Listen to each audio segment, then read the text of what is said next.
Hello, welcome back. Today I want to do a fun little picture that you have to kind of think about, but it's more about playing with colors than anything else. What you have to think about is the shape of clouds.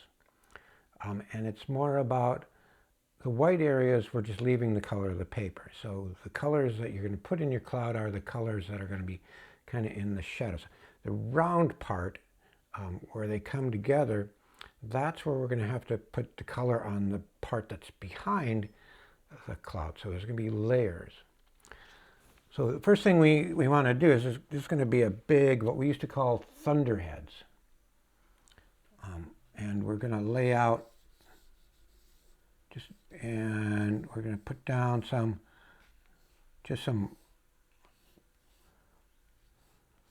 loopy colors. And I think what we're going to end up doing is having the bottom of the cloud be about here. Now, because of the way the cool and hot air, the clouds kind of sit on that layer between, so that it's usually kind of a straight line for this size cloud across the bottom. Now, there's several layers in here, so we're gonna add some round spots to kind of just give us a layout feeling. So the areas we're talking about, see right here, this little area right here is where we're going to kind of be shading our clouds. And also right here where the sky is, we're coming across, and we want to kind of keep kind of a consistent layer across. And when we're using our hands going up and down, we want to have a kind of an equal layer all the way across. So we stop right when we hit the cloud, and we go back in, and we have another layer that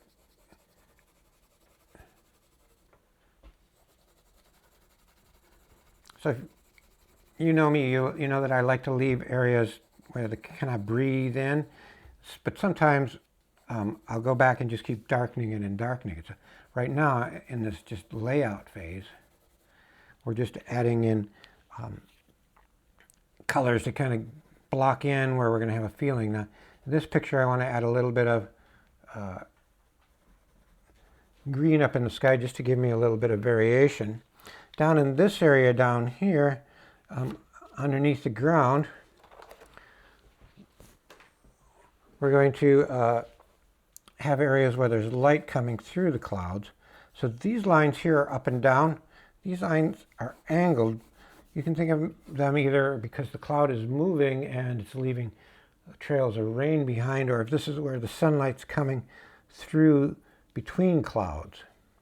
So we have these shapes here, and what we want to do is down in this area where it's more shadowy, what we need to do is just leave the edge of them white, and then we want to, just by using the way we use our pencil,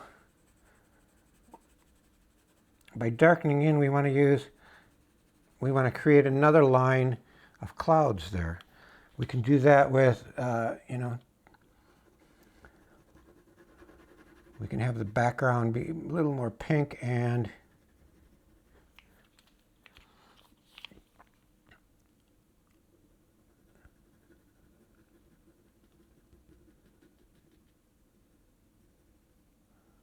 see, I'm creating just another layer of clouds. And up here, we have to start kind of figuring out how to define these a little more.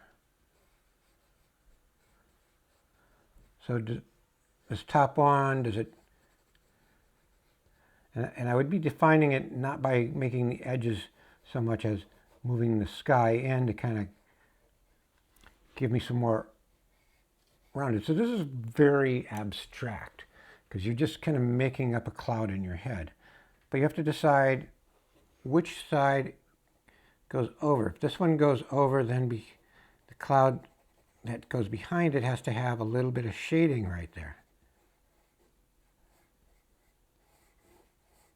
And then see, it goes from there and goes over that one, so it has to have shading right there.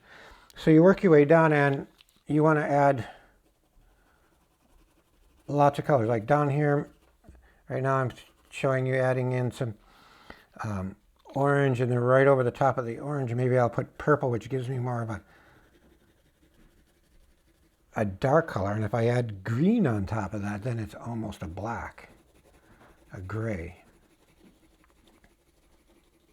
So the edges you want to leave white are mostly just the top edges. So anything down here can have the feeling of almost blue. And like I say, you stop and take a look at it every now and then, and you want to just kind of create more bump outs. Like that goes down there, so maybe it goes boom, boom, boom. These two come together right there. Which one goes over the top of the other one? That one maybe?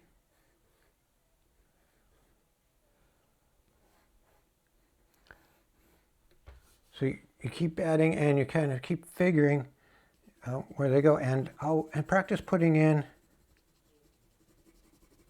you have two shapes. You're trying to make these feel rounded. And you're trying to make them feel like these are going underneath. So this one right here, if I had another one right there, then I'd have to add some more color there. So lots of colors.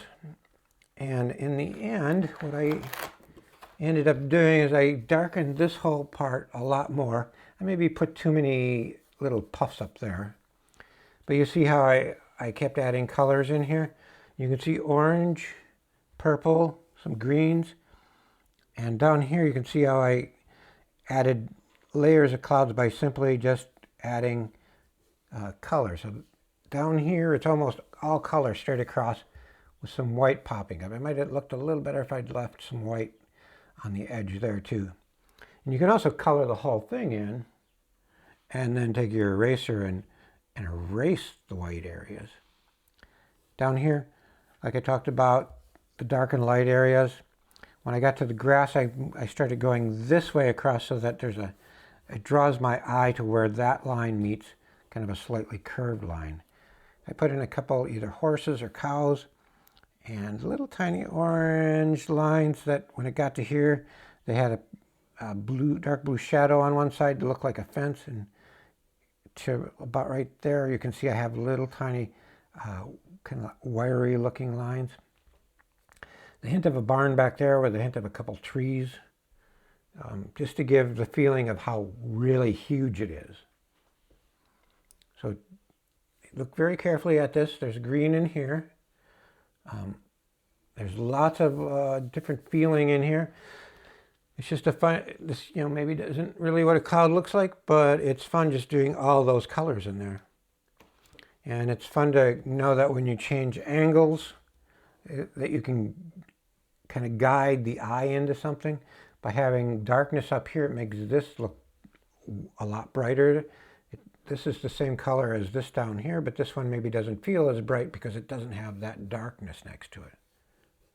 See, right there just does not feel as bright white as that spot there. So have fun with it. Take your time. Create as many of these little popcorn looking like things that you can. Darken in along the bottom edge if you want it to be more stormy. If you wanted to make this even darker and this more gray and put a couple lightning bolts coming down, that's fine too. But remember, just add color on top of color. That's what we're working on, is learning shading and learning what colors feel like when they go on top of each other. So till our next meeting, have fun, be safe, smile a lot, go outside when you can. I'm Mr. Kane. Goodbye.